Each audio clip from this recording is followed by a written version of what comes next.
Los pilotes o pilas deberán ser construidos con ademe o estabilizados con lodos a menos que el estudio del subsuelo muestre que la perforación es estable. Respecto a la localización de las pilas o pilotes se aceptará una tolerancia de 10% de su diámetro. La tolerancia en la verticalidad será de 2% de su longitud hasta 25 metros de profundidad y de 3% para mayor profundidad. Se deberán realizar pruebas para verificar la integridad de pilotes o pilas, de acuerdo con lo especificado en la tabla 7.1.1. Los ensayos de integridad deberán ser realizados por métodos reconocidos, cuya validez haya sido confirmada por la experiencia local. Se podrán emplear métodos geofísicos como pulso simple o combinado, pozo abajo, pozos cruzados, gama o térmicos. 7.1.3.2 Pilotes hincados a percusión. Se preferirá la manufactura en fábrica de tramos de pilotes a fin de controlar mejor sus características mecánicas y geométricas y su curado. En pilotes de concreto reforzado, se prestará especial atención a los traslapes en el acero de refuerzo longitudinal. Tabla 7.1.1 Número mínimo de pruebas de integridad para pilotes o pilas colados en el lugar. Edificación, de acuerdo con el art. 139 del RCDF. Número de ensayos mínimo, en % del total de pilotes o pilas grupo A100 grupo B1, zona 375 grupo B1, zona C y 250 grupo B230. Cada pilote deberá tener marcas que indiquen los puntos de izaje, para poder levantarlos de las mesas de colado, transportarlos e izarlos. El estudio de mecánica de suelos deberá definir si se requiere perforación previa, con o sin extracción de suelo, para facilitar la hinca o para minimizar el desplazamiento de los suelos blandos. Se indicará en tal caso el diámetro de la perforación y su profundidad, y si es necesaria la estabilización con lodo común o bentonítico. En el caso de pilotes hincados en suelos cohesivos blandos como los de las zonas 2 y 3, el diámetro de la perforación previa para facilitar la hinca o para minimizar el desplazamiento de los suelos blandos no deberá ser mayor que 75% del diámetro o lado del pilote. Si con tal diámetro máximo de la perforación no se logra hacer pasar el pilote a través de capas duras intercaladas, exclusivamente estas deberán rimarse con herramientas especiales a un diámetro igual o ligeramente mayor que el del pilote. En caso de recurrir a perforación previa, el factor de reducción FR de la ecuación 3.5.2 se reducirá multiplicando el valor aplicable en ausencia de perforación por la relación 1-0.4 d perf diagonal d, donde d perf y d son respectivamente el diámetro de la perforación previa y el del pilote. Antes de proceder al hincado, se verificará la verticalidad de los tramos de pilotes y, en su caso, la de las perforaciones previas. La desviación de la vertical del pilote no deberá ser mayor de 3/100 de su longitud para pilotes con capacidad de carga por punta ni de 6/100 en los otros casos. El equipo de hincado se especificará en términos de su energía en relación con la masa del pilote y del peso de la masa del martillo golpeador en relación con el peso del pilote, tomando en cuenta la experiencia local. Además, se especificarán el tipo y espesor de los materiales de amortiguamiento de la cabeza y del seguidor.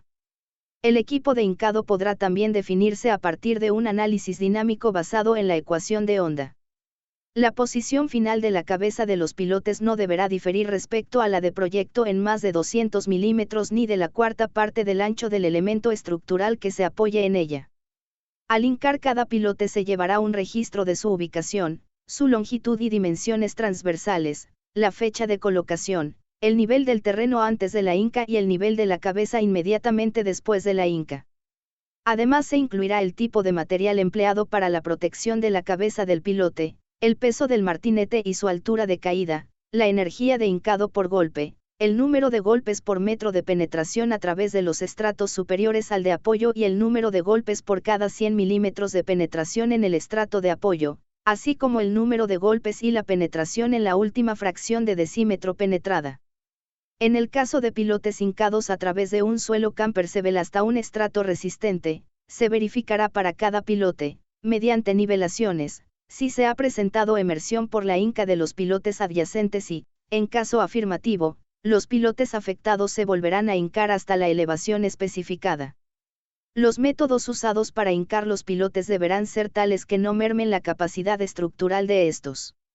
Si un pilote que se apoya en un estrato duro se rompe o daña estructuralmente durante su hincado, o si por excesiva resistencia a la penetración, queda a una profundidad menor que la especificada y en ella no se pueda garantizar la capacidad de carga requerida, se extraerá la parte superior del mismo, de modo que la distancia entre el nivel de desplante de la subestructura y el nivel superior del pilote abandonado sea por lo menos de 3 metros.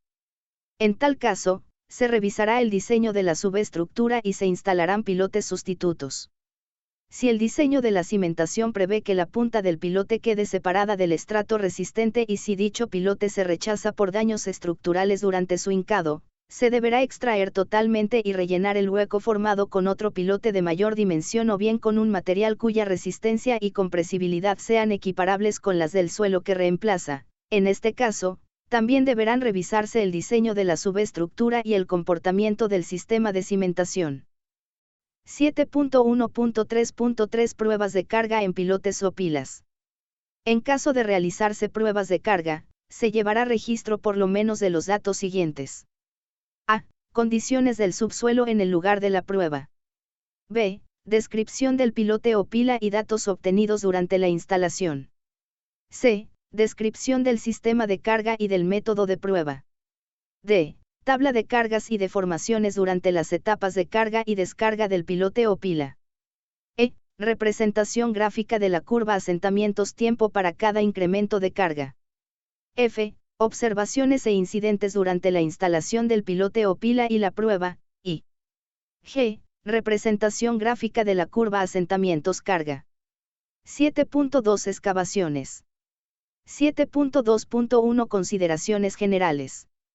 Cuando las separaciones con las colindancias lo permitan, las excavaciones podrán delimitarse con taludes perimetrales cuya pendiente se evaluará a partir de un análisis de estabilidad de acuerdo con el capítulo 5.